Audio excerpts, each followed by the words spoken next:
as nossas jornadas.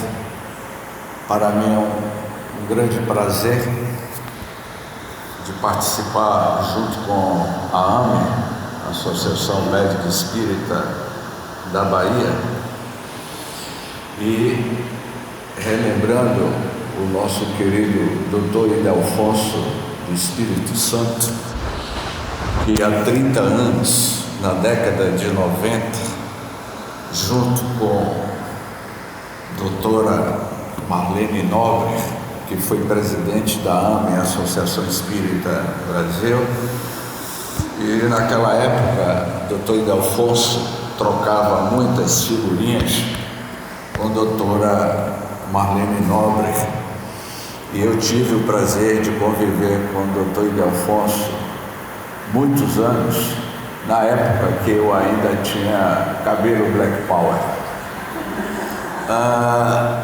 Dr. Ildefonso, homenageando ele dizia assim: James, o Espiritismo.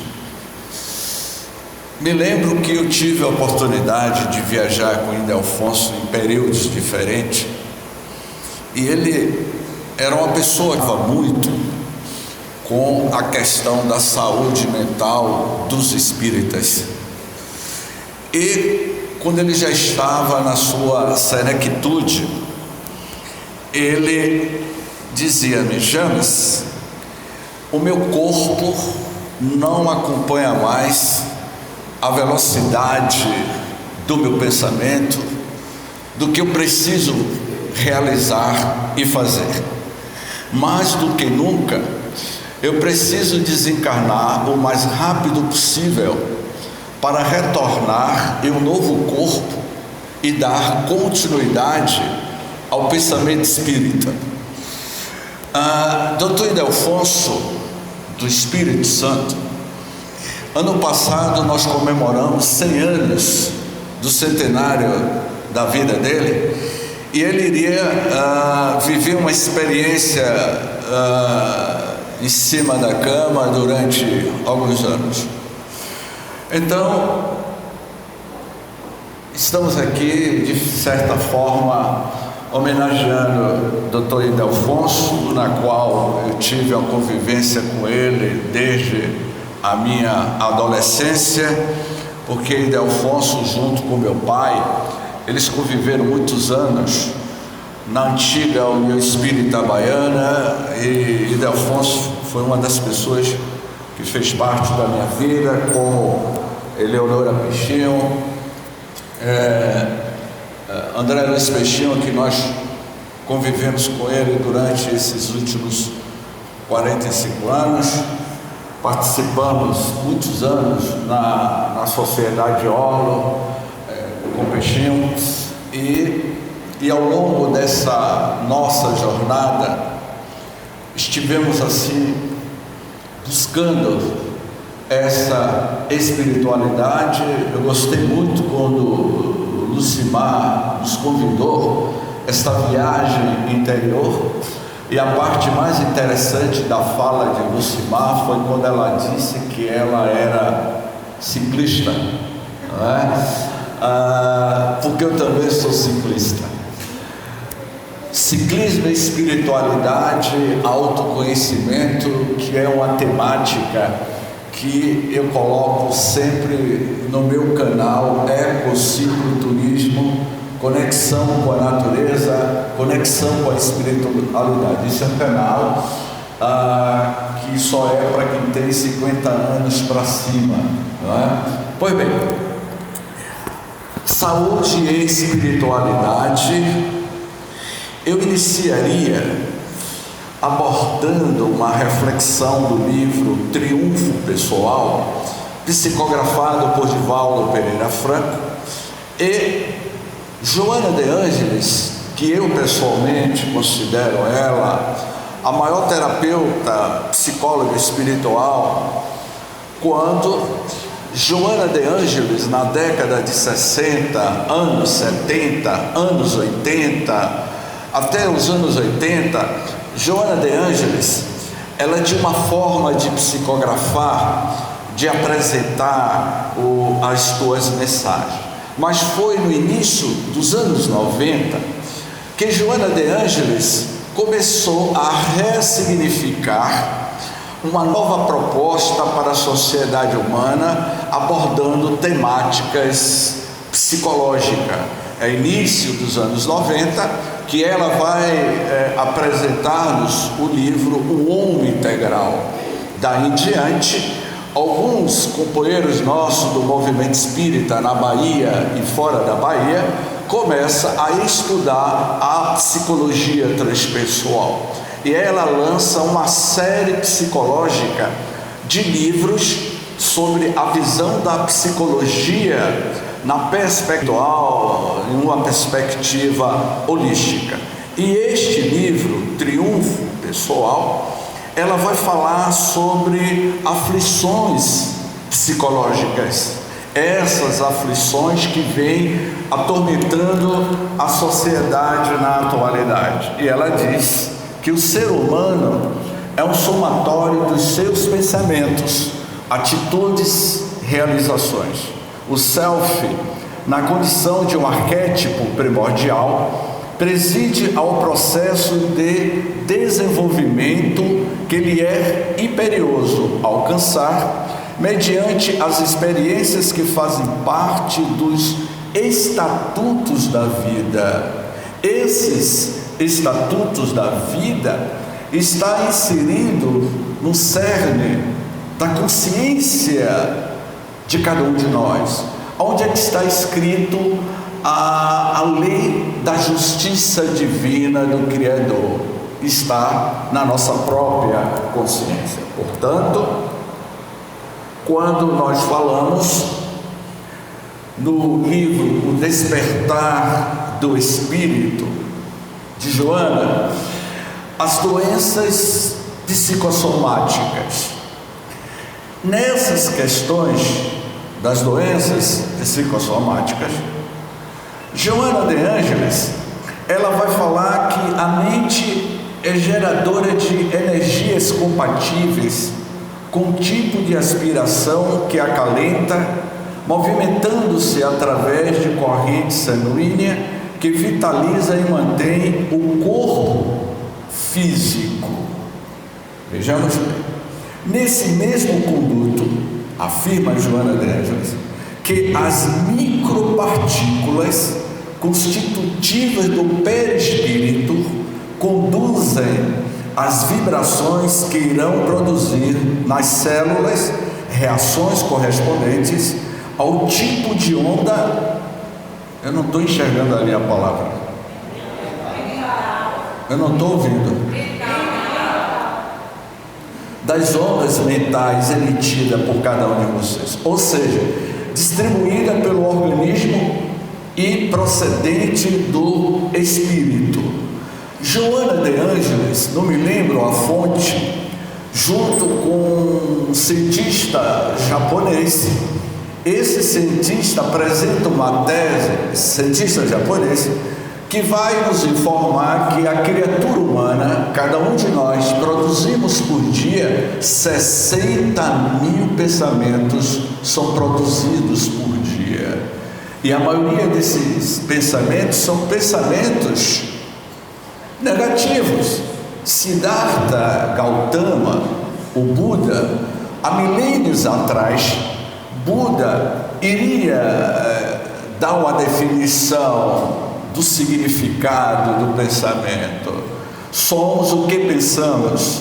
Tudo o que somos vem dos nossos pensamentos. Se eu não me engano, eu fiz uma palestra aqui no mês passado e que o tema da nossa palestra foi doentes e doenças. Eis a questão, se eu não me engano, foi um mês atrás que eu fiz essa abordagem sobre de ser doente ou estar doente. E Siddhartha Gautama, Buda, ele já fazia essa afirmação: somos o que pensamos, tudo que somos vem dos nossos pensamentos. E Emmanuel, no livro Pensamento e Vida, na introdução desta obra, Emmanuel vai dizer: o pensamento cria a vida que procuramos. Eu estou fazendo todo esse preâmbulo para que vocês percebam a relação entre saúde e espiritualidade que está centrada ou centrado na forma pensamento em que cada um de nós produzimos. Eu coloquei a questão da consciência de culpa, que é a maior questão nossa. O ser humano, carregando em seus arquivos mentais a consciência de culpa por algum deslize praticado na atual existência, como em outras vidas pretéritas, não se permite ser feliz, entretanto, em depressão por conta da sua própria cobrança íntima. Portanto, nós somos, muitas das vezes, algozes de nós mesmos, de cobrar por conta dessa consciência de culpa. Mais adiante, a Joana de Ângeles vai nos dizer: a culpa é uma carga emocional e, dependendo da intensidade desta carga emocional, você pode somatizar no corpo físico determinadas doenças físicas.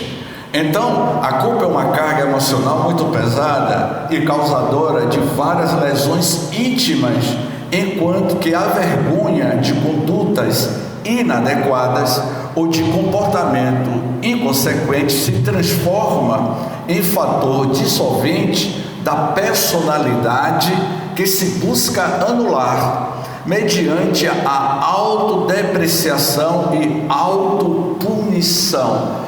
Essa autopunição em si mesmo, em si mesma, vai repercutir no nosso mundo mental. Na quarta-feira, na Casa do Caminho, na qual eu faço parte lá da Casa do Caminho, eu coordeno um grupo de estudos da Gênese na Casa do Caminho, e nós fomos convidados para falar sobre as evidências científicas da reencarnação. Era um dos capítulos do tomo 1 do ERG para um grupo de 30 pessoas na Casa do Caminho. E me pediram para que eu fizesse uma abordagem sobre as evidências científicas da reencarnação.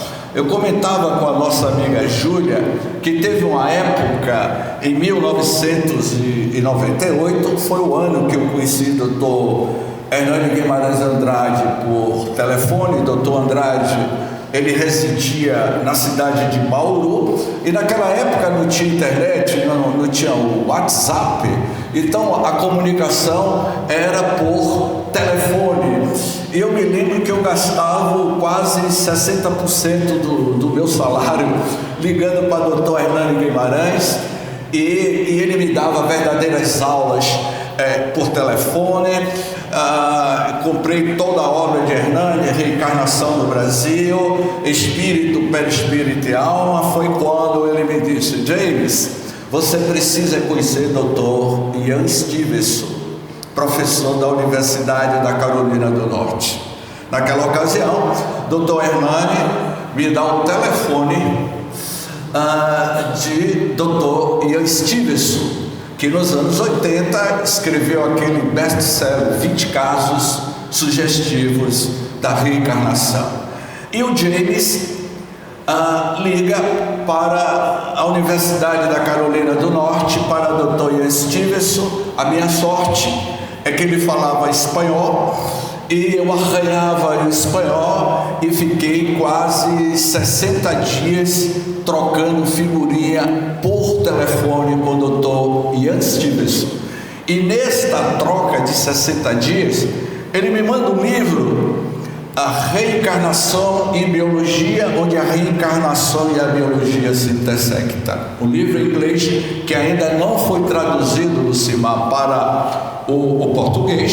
E eu me lembro que naquela ocasião eu ia muito para São Paulo, conversei com a doutora Marlene Nobre, conversei com o Ney Pietro para ver a possibilidade, conversava com o Peixinho também, com a Adenauer, com o Djalma, essa turma toda não quiseram fazer. A época não tinha o Translate, hoje é fácil, e eu tive que solicitar de uma colega que falava inglês, e ela foi traduzindo algumas páginas.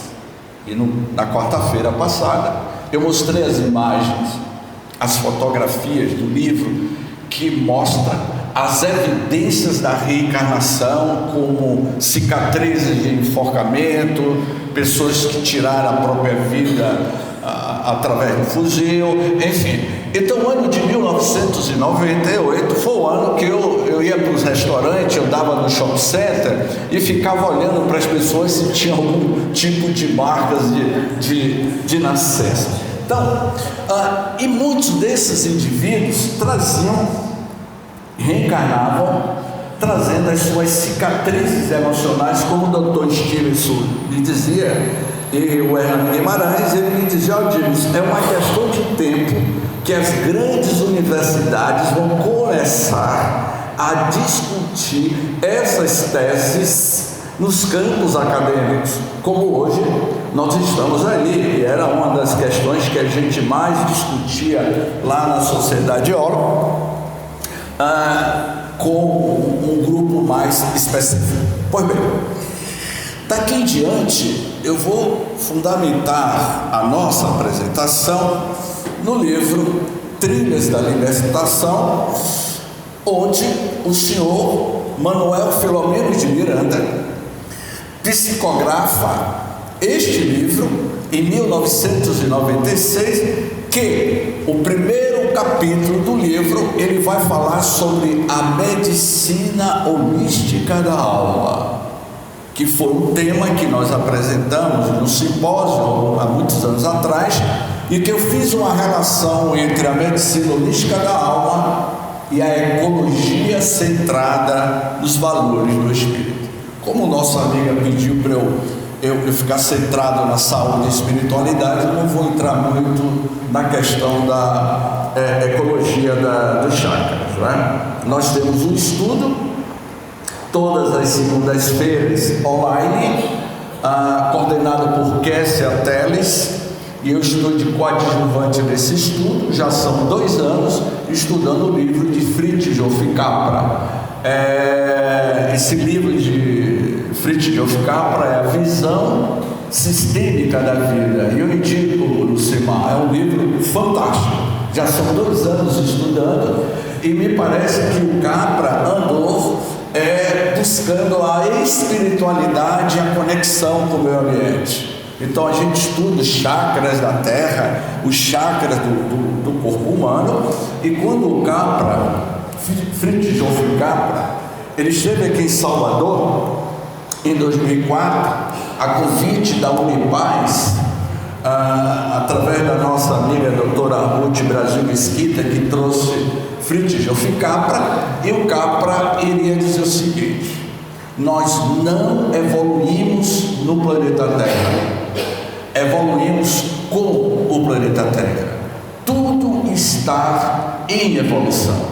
É exatamente essa questão que Manuel Miranda, no primeiro capítulo do livro Trilhas da Libertação, ele vai falar sobre a medicina holística da alma. E quem estava presente neste grande conclave narrado por Miranda, me fugiu o nome dele agora, José Pititinga, Humberto Mariotti, que foi um filósofo argentino, Eurípides Barçanuflo, estavam presentes neste grande conclave. Mais tarde, Manuel Miranda vai psicografar o livro Transtornos, esse livro aqui que eu vou mostrar a vocês, que é Transtornos Psiquiátricos e Obsessivos, que é a narrativa de Dr. Juliano Moreira. Dr. Juliano Moreira desencarna desembarca para o outro lado da vida, e lá ele vai bater de frente e vai conhecer Joana de Ângeles, vai conhecer Freud, vai conhecer Jung. E eu fico imaginando esse encontro de Jung e de Freud, não é? De Dr. Juliano Moreira, junto com Filomena de Miranda e outras figuras que tiveram que repensar a questão da relação da psicologia, da psicanálise que é aplicado na Terra. Juliano Moreira reconheceu, ao conhecer José Pititinga e Filomena de Miranda, que eles eram contemporâneos, ele disse: olha, quando eu cheguei aqui eu tive que repensar a minha postura de psiquiatra. Então, esse livro, Transtornos Psiquiátricos e Obsessivo, está na linha do pensamento desse outro livro que o Miranda escreveu, Trilhas da Libertação. Então ele disse, não é, que cada vez mais se evidencia que na raiz de muitos males está atingindo a vontade do paciente, que se compraz na preservação do estado que experimenta, negando-se, consciente ou inconscientemente, a recuperação. Nós somos salvadores de nós mesmos. É aquela palavra que eu utilizo, CDM. O que vem a ser CDM? Geralmente quem tem essa anormalidade do CDM são os homens, não é? Eu vou até olhar para a cara dos homens, são os homens. Então, CDM não é uma doença da mulher. A mulher pode ter a fibromialgia, que alguns especialistas têm comentado que a fibromialgia tem atacado praticamente 90% da mulher, e doutor Sondagem que a fibromialgia, mas o homem tem CDM, e CDM é coitadinho de mim. CDM, coitadinho de mim, se faz vítima. E quando você começa a ter esta postura de CDM, de coitadinho de mim, você vai somatizando no seu mundo psíquico, mental. E é exatamente isso que o Miranda nos apresenta nesse item. Olha, consciente ou inconscientemente, a recuperação. Você tem o prazer de dizer: eu tenho a minha enxaqueca. A minha enxaqueca é mais intensa do que a tua. Ou James, olha, eu tenho um problema de enxaqueca igual a minha, você não tem. Então tem pessoas que têm esse tipo de comportamento. Eu fui casado durante 25 anos com minha companheira. Eu pedi uma separação dela, e ela me disse: James, eu te amo, eu não quero me separar de você. Eu disse: olha, a minha relação com você acabou, hoje eu estou bem, como a Lucimar falou. Fecha um ciclo, Lucimar. E eu estava fechando esse ciclo. Eu fechei o ciclo com essa companheira, mas ela me dizia: mas James, o meu amor que eu tenho por você vai além túmulo, é de vidas passadas. E quando ela me disse que era de vidas passadas, eu fiquei, até que um certo dia, ela me apareceu na porta do centro espírita, porque ela sabia, ela lia a transmissão do meu pensamento. E aí, quando eu estava entrando na porta, eu acho que foi minha companheira que me bloqueou, né?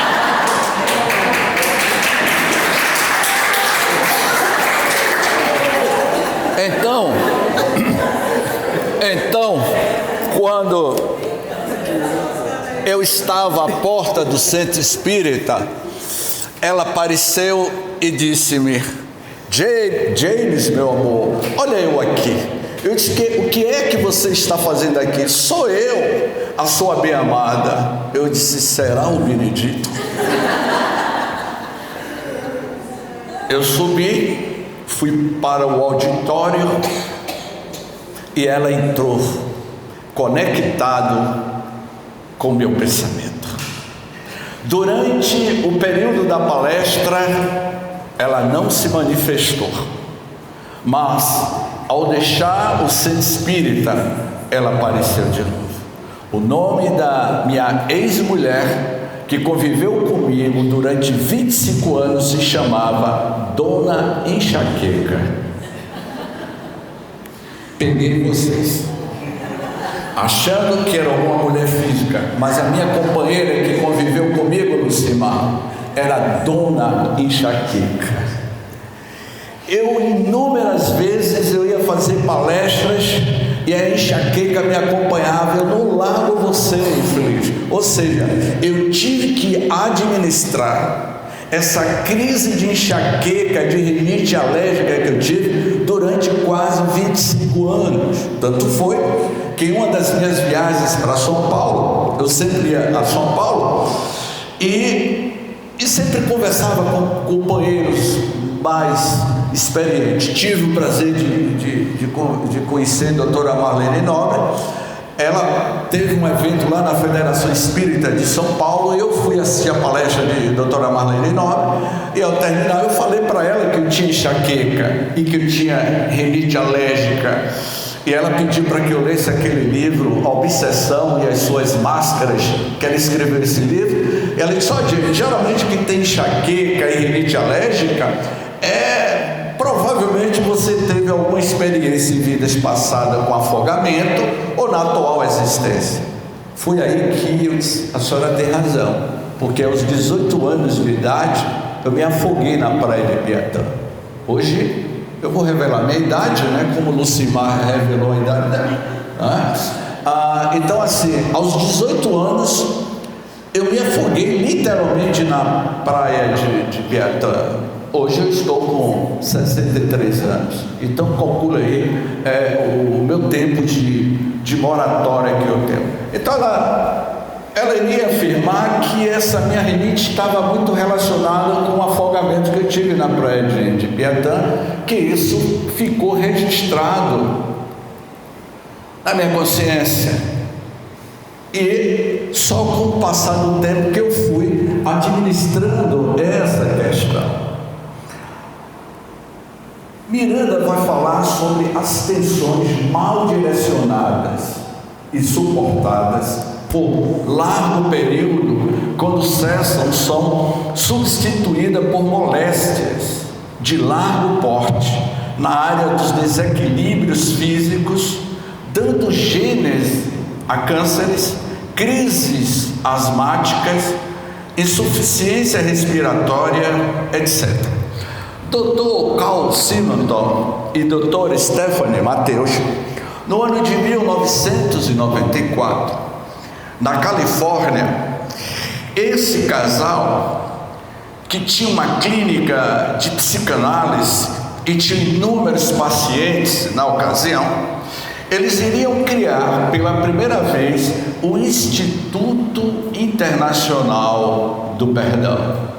Por que esse título, Instituto Internacional do Perdão, que era uma das abordagens dentro da clínica de Dr. Carl Simonton e Dr. Stephanie Mateus, que eles iriam dizer que o maior problema que os seus pacientes tinham era a questão da mágoa, do ressentimento.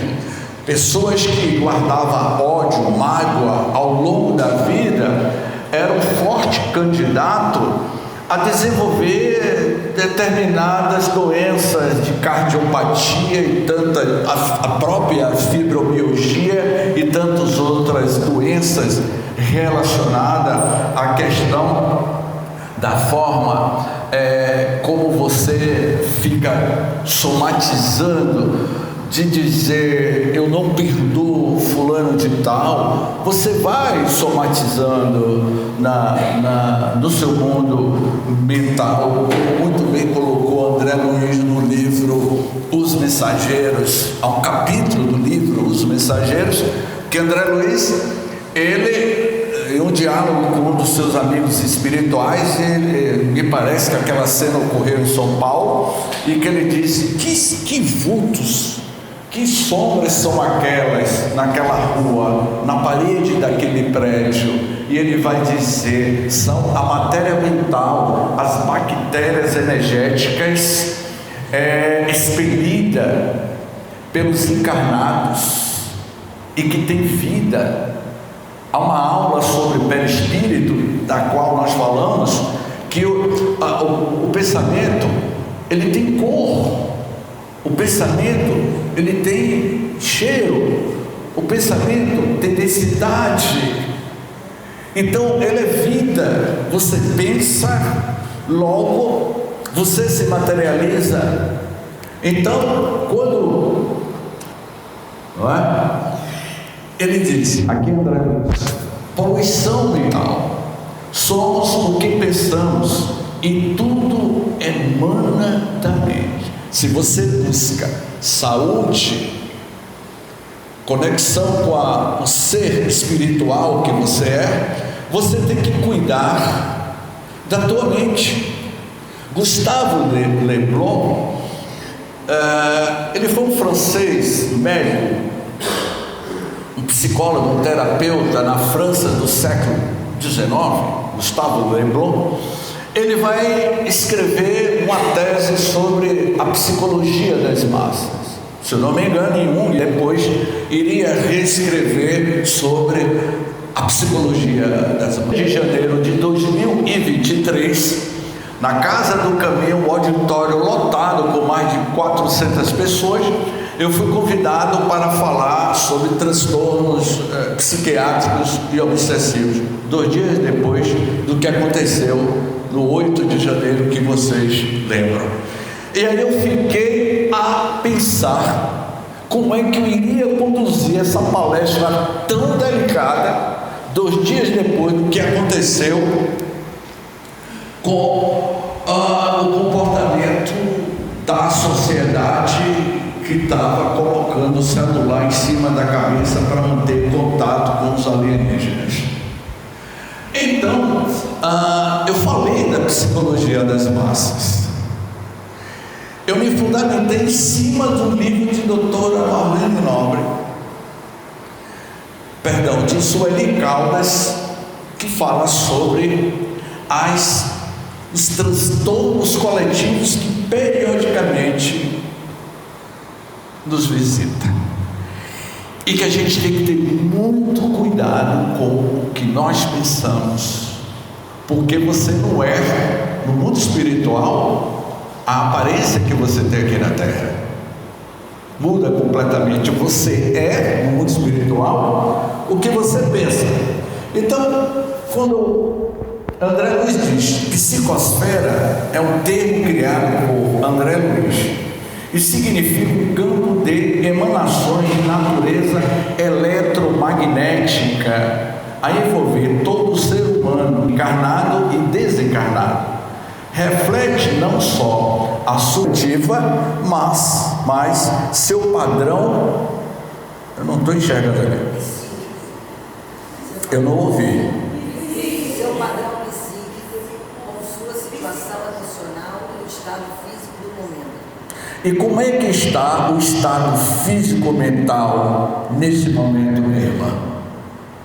Como é que está o nosso emocional? Aqui agora, como nossa irmã Lucimar falou, esteja por inteiro.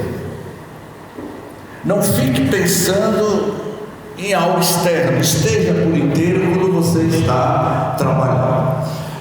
Joana, ela tem essa colocação que eu achei muito interessante. Adquirir uma consciência responsável é meta nossa na presente encarnação, o que nos facilitaria a educação do pensamento, a disciplina dos hábitos, para que você tenha uma saúde espiritual melhor. Educar o pensamento é direcioná-lo de forma positiva, edificante, firmando-o em propósitos saudáveis. Então seja feliz. A minha amiga Lucimar me fez lembrar um momento que ela falou do presente precioso de Spencer Johnson. Eu indicaria esse livro para você. Não é um livro espírita, mas é um livro de alta ajuda, um livro fininho, se eu não me engano, de 40 páginas, O Presente Precioso.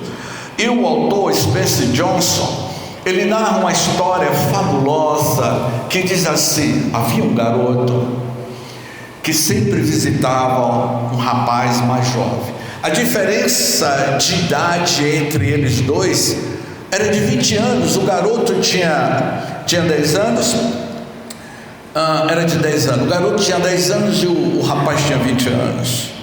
O garoto perguntou a ele: você vai me dar um presente precioso? E o rapaz disse: volte amanhã que eu vou te dar um presente precioso.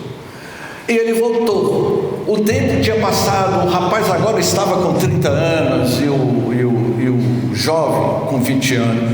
Já se passaram 10 anos e você me garantiu um presente precioso. E aquele rapaz de 30 anos disse: volte, está aqui mais um tempo que eu vou te dar um presente precioso. O tempo passou na linha do tempo. Ele agora estava com 50 anos e o seu amigo com 40 anos. Já se faz muitos anos, muitas décadas. Você me prometeu um presente precioso.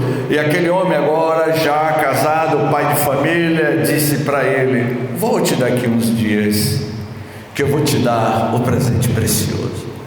Na linha do tempo, no calendário terrestre, o tempo avançou.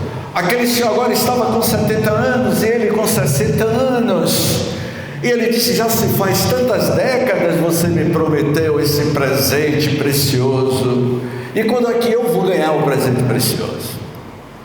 Mais uma vez, como diz Caetano Veloso na música Tempo, Tempo é o Senhor do Destino.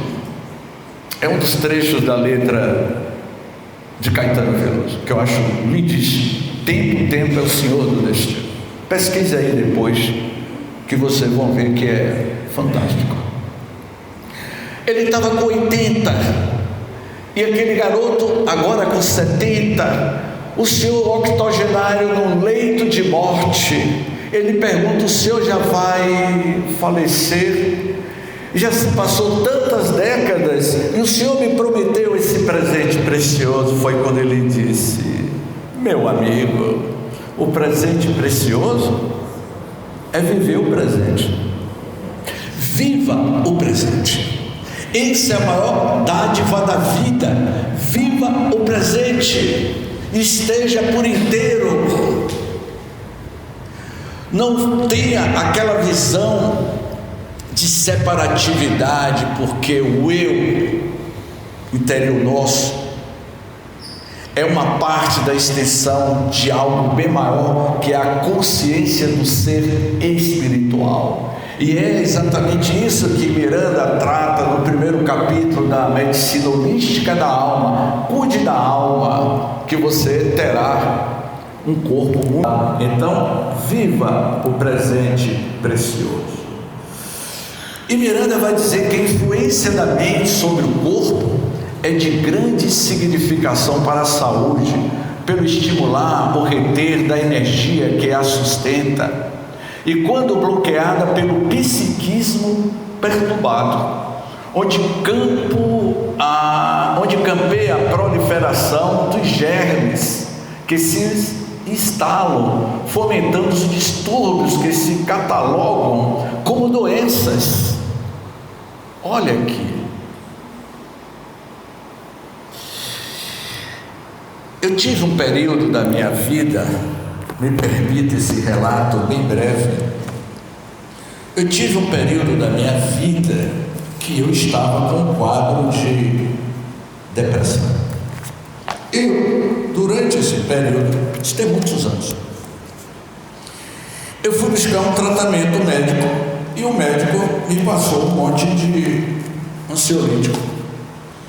E ele disse que eu estava, Lucimar, com depressão. Eu virei para o médico e disse: doutor, eu não estou depressivo. O senhor Gênesis, o seu quadro é de uma pessoa que está com depressão.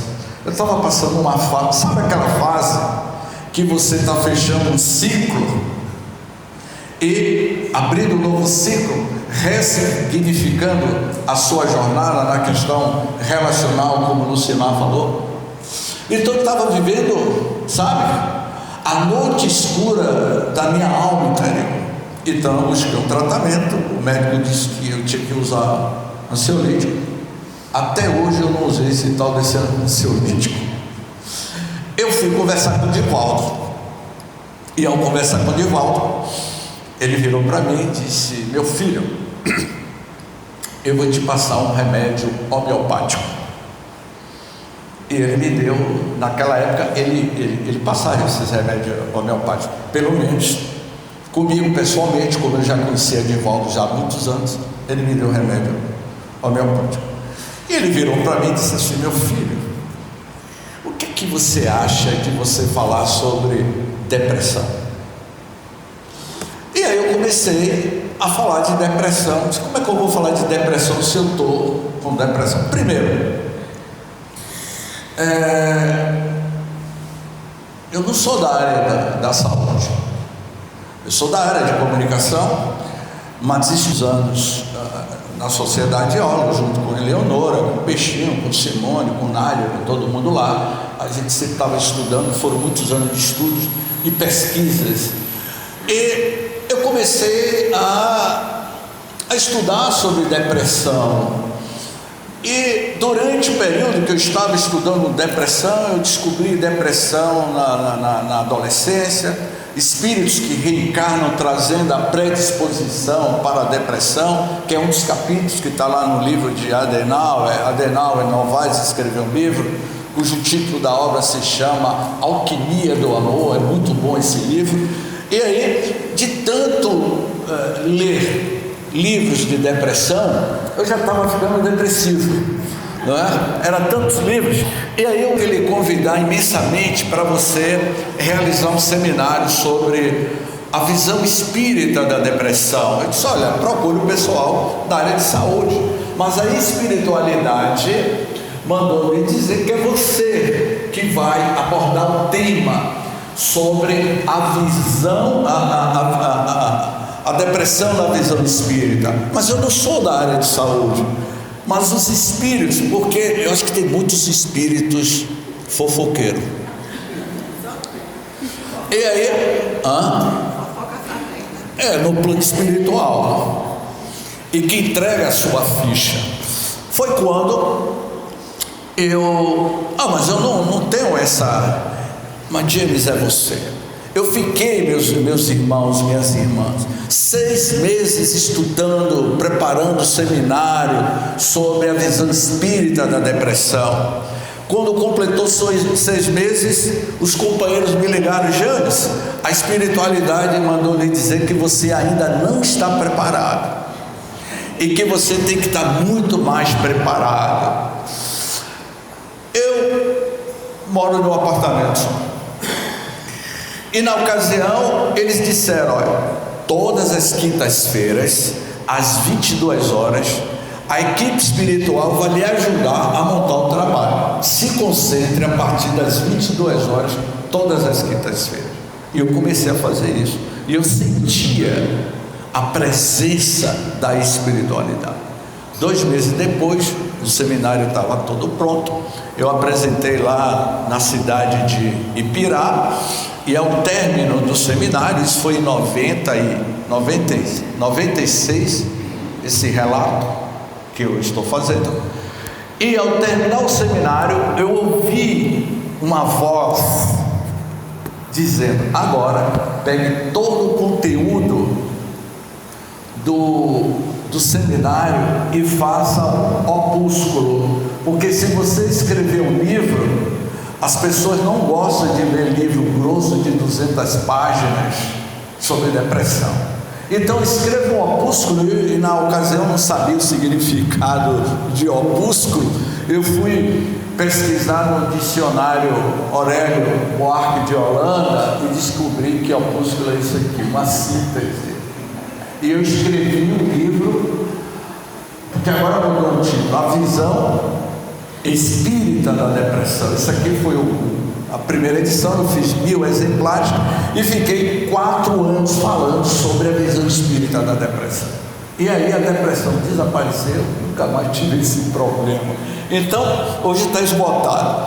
Então, meus queridos irmãos, tudo está centrado na matriz da nossa consciência.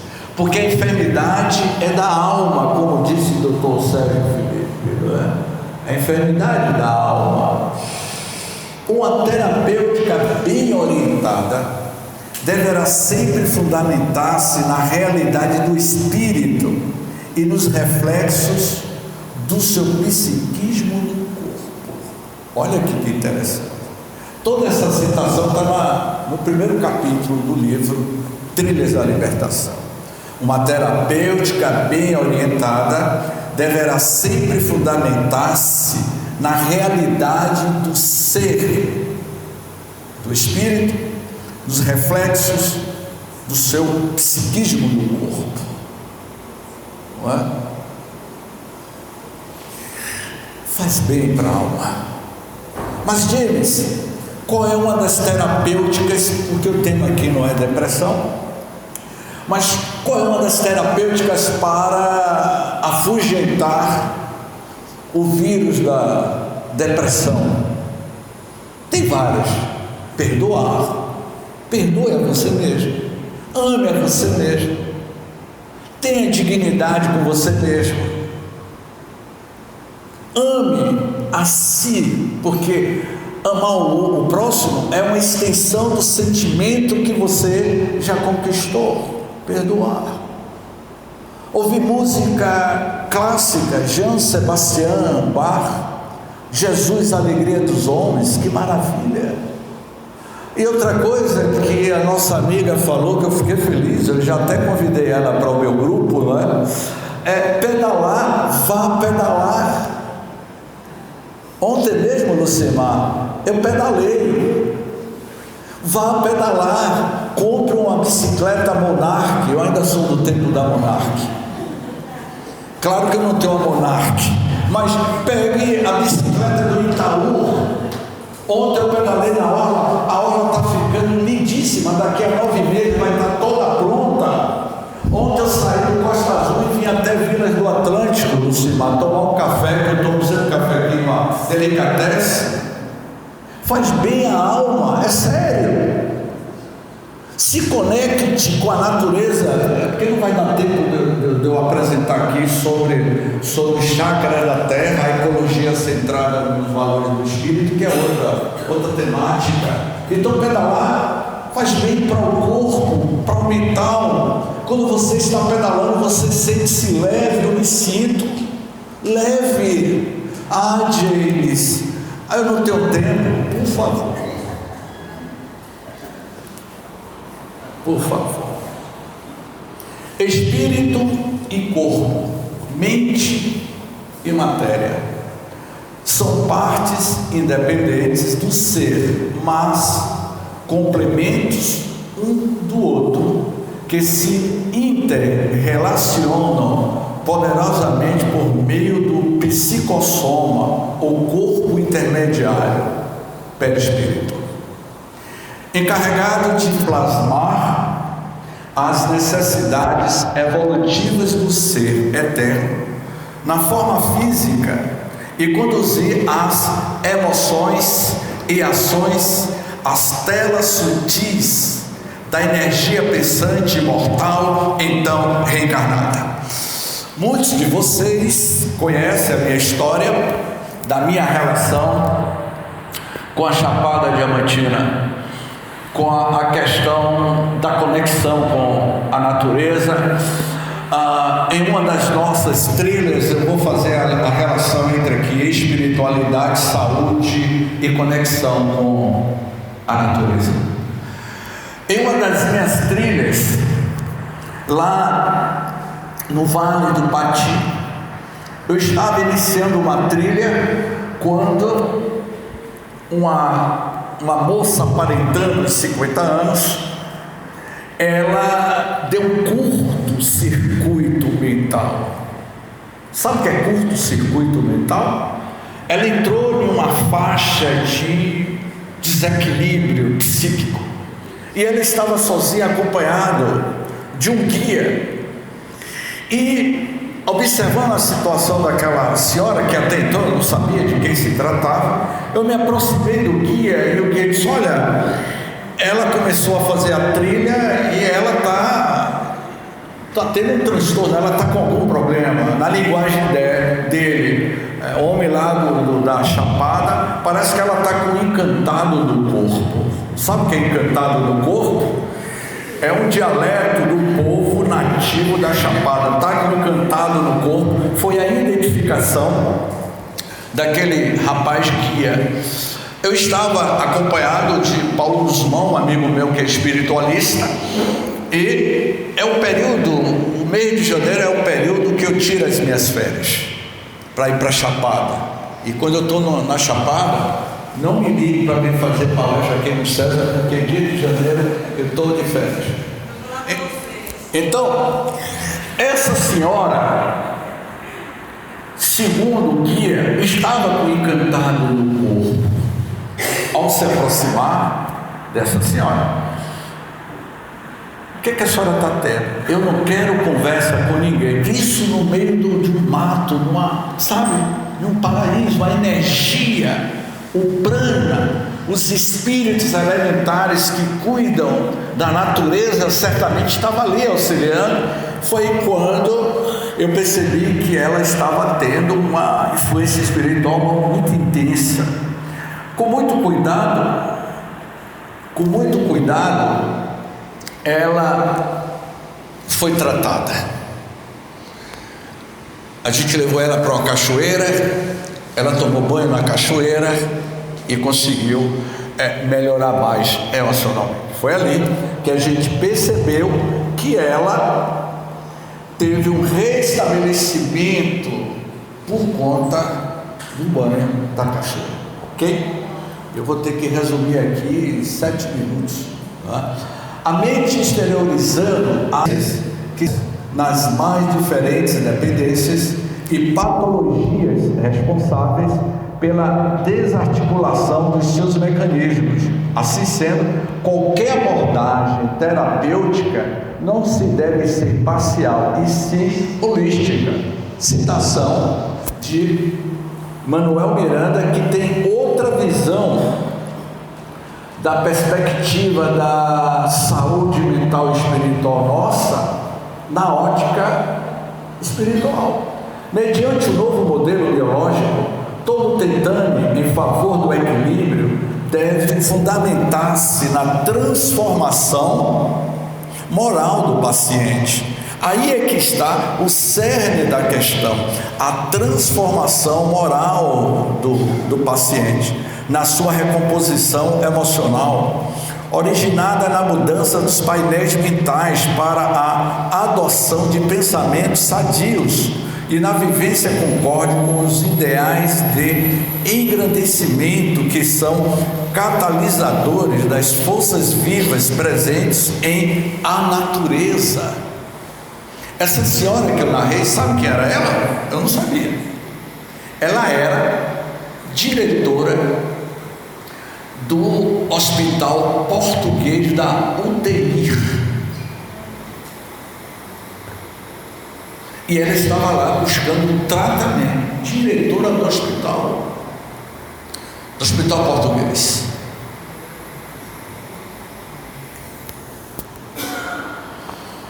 Não é fácil. Na concepção ecológica espírita, o maior desafio ecológico para a humanidade é o ser humano despoluir-se mentalmente ou espiritualmente, libertar-se da escravidão relacionada aos bens materiais e aprender a contentar-se com o pouco, o essencial ao desenvolvimento da inteligência e do amor, o vital, a evolução moral e intelectual do espírito que habita um corpo perecível. Como nós estamos nos relacionando com seu próprio corpo físico? Já estamos aqui nas últimas lâminas. Qualquer modelo de saúde holística terá que abranger o conjunto das necessidades humanas e nunca deter-se apenas nas suas partes isoladamente. Quando eu fui fazer o exame da próstata, já tem alguns anos, eu tive um período que eu morei em Santo Antônio de Jesus. Paguei caro, viu, doutora Lucimar, por essa consulta. Uma consulta particular. Eu vou até olhar para os homens se já fizeram esse exame. Eu paguei caro, tem alguns anos. Quando eu cheguei lá, Gilmar, doutor, eu estou precisando fazer o exame da próstata. Tem um período do mês que tem a campanha nacional, novembro, né? Novembro está chegando aí, viu, Gilmar? Eu paguei caro nessa consulta. Quando eu entrei na clínica, na sala do doutor, o doutor não me deu muita atenção. Seu nome, James Ney, ficou de cabeça baixa. Eu percebi que a minha energia não bateu com a energia daquele médico. E aí, quando eu percebi que ele não estava me dando a devida atenção, não tem médico que não dá muita atenção, eu virei para ele, eu fiquei em pé dele e disse assim: doutor, este corpo que vos fala está com problema, porque meu eu interior está muito bem. Agora eu trouxe o corpo até o senhor para o senhor verificar o que está acontecendo. Aí ele parou de escrever, olhou para mim, eu não entendi. Eu disse: doutor, o problema é o seguinte, este corpo que vos fala é que está com problema, porque o meu ser interior está bem. Aí ele parou, eu não estou entendendo. O que me entregou foi que eu estava com a camisa escrita assim: 13ª Semana Espírita de Santo Antônio de Jesus. E ele disse: então você é espírita? Sou. Aí ele parou de fazer a consulta e a gente começou a falar sobre espiritualidade. E a pergunta que ele me fez: então a pessoa que tem uma doença nesse campo pode refletir no nosso corpo energético? Aí comecei a falar sobre perispírito e as doenças emocionais do perispírito. Eu fiquei uns 15 minutos. Daí em diante ele me atendeu bem e deu tudo, que depois não vou contar o resto. Mas deu tudo certo. Concluindo, então a gente tem que ter essa visão completa. O homem é membro da vida, tem vida integrada em a natureza e deve ser considerado globalmente, alterando o tradicional modelo biomédico. Se Filomeno de Miranda falou isso em 96, e a gente percebe que a medicina tem avançado, as pesquisas, os estudos da AME. Eu fui convidado, viu, minha amiga, para participar lá do estudo lá do Ulisses da Mansão do Caminho, me convidou para que eu participasse do estudo. Eu cheguei a comprar o livro, O Cérebro Triuno, mas eu fiquei devendo isso por conta das minhas viagens. Eu não consegui participar dos estudos, mas eu tenho lido o livro. O Cérebro Triuno é fantástico, de doutora Irene. Então aqui eu já vou terminando. O que eu posso fazer para mudar o cenário da minha saúde? Estar doente ou ser doente? Eis a questão. O que eu posso fazer para mudar o meu estado emocional? O que eu posso fazer? Vamos lá. Adotar hábitos compatíveis com respeito à natureza é adotar hábitos saudáveis. Eu comentava, não foi, Gilmar? Mais cedo, eu cheguei aqui cedo. Eu cheguei aqui 8 horas da manhã. Eu conversava com o Gilmar. Natureza que ao fundo do auditório, onde fica a sala mediúnica, uma lagoa. Essa conexão com a natureza, esse bem-estar. Adotar hábitos compatíveis com respeito à natureza é adotar hábitos saudáveis. Durante a pandemia, Muitos ficaram dentro de casa, alguns em um apartamento fechado que não tinha natureza, outros estavam em sítio, outros tiveram como companheiro um gato, um cachorro. Não foi isso? Eu não tinha nenhum gato, nem um cachorro, e começou as lives. E aí descobri que uma redoma de vidro pequeno em cima da minha bancada tinha terras. E eu comecei a observar que apareceram algumas minhocas. E foi ali que eu fiquei feliz da vida, que eu tinha algumas minhocas me fazendo companhia durante a minha pandemia. E quando passava as lives, eu colocava, era um frasco de vidro, e apareceram 4 minhocas. Eu fiquei feliz da vida, que é um organismo vivo em evolução. Eu colocava na live ele do meu lado, só enquanto vocês têm os cachorros, eu tenho aqui a companhia das minhas minhocas. Mas houve um momento que as minhocas desencarnou, desagregou-se o corpo físico das minhocas, e eu fiquei mal, não cheguei a ficar com depressão, mas eu perdi as minhas companheiras. Então, adotar hábitos compatíveis com respeito à natureza.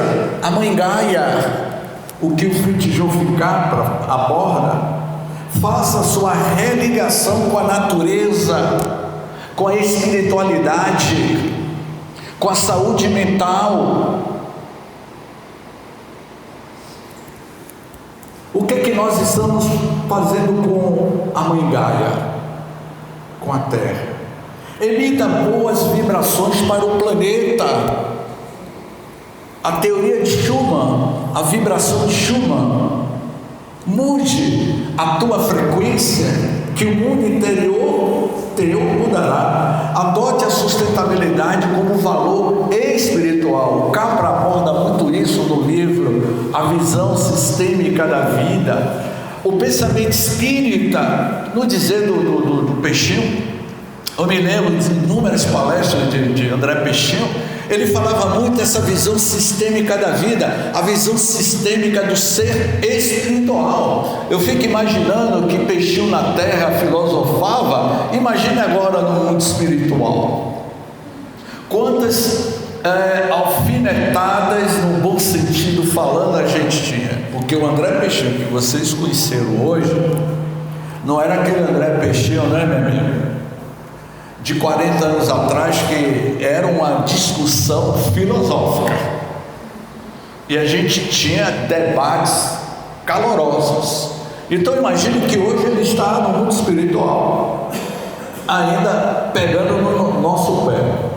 Vai estudar. Praticar a ecologia do amor é praticar a ecologia da saúde mental e espiritual. O que eu posso fazer? Mahatma Gandhi disse certa vez: nós precisamos ser a mudança que nós queremos ver no mundo. É você que é a mudança do mundo. Essa modificação se realiza de dentro para fora, ou seja, em nossos próprios pensamentos, em nossas palavras, em nossas ações, em relação a nós mesmos, e projetando isso para o mundo exterior. Porque Jesus iria afirmar: vós sois a luz do mundo, eu sou o caminho, a verdade e a vida. O meio ambiente começa em nós. O que está escrito ali? Eu não ouvi. Não estou ouvindo. E nós estamos cuidando, comendo um mocotó quando a pessoa tem problema de pressão alta. A pessoa tem problema de cardio, já tem as veias coronárias entupidas, e aí vai sarapatel e mocotó, comer comida salgada, aí desembarca, porque às vezes não troca a palavra desencarnação por desembarque. Essa frase de Deolinda Morim. E chega lá, é tido como suicida indireto. Suicida. Eu não sou suicida. Suicida não é aquele apenas que tira a própria vida. Muitos de nós somos suicidas indiretos por não cuidar do corpo. O meio ambiente começa em nós. Cuidar do corpo. E aqui eu já vou encerrando com essa imagem e com texto. Trilhas da Libertação, que é o último capítulo, o último parágrafo do primeiro capítulo do livro A Medicina Holística da Alma, do livro Trilhas da Libertação, que Manuel Miranda diz o seguinte: enquanto a medicina não se unir à psicologia, à ecologia, à agricultura e a outras doutrinas afins, para um mais amplo conhecimento do ser, dando-lhe uma conduta holística, as terapias prosseguirão deficientes, incapazes de integrá-lo no contexto da realidade a que pertence. Saúde e espiritualidade, uma conexão com a natureza, consigo mesmo e com seu pensamento. Portanto, o que Miranda afirma, que a medicina, isso foi em 96, mas hoje eu vejo que hoje, o que o Miranda coloca aqui nesse texto já é realidade. Ok? Gratidão, muita paz, que o Mestre Jesus nos abençoe.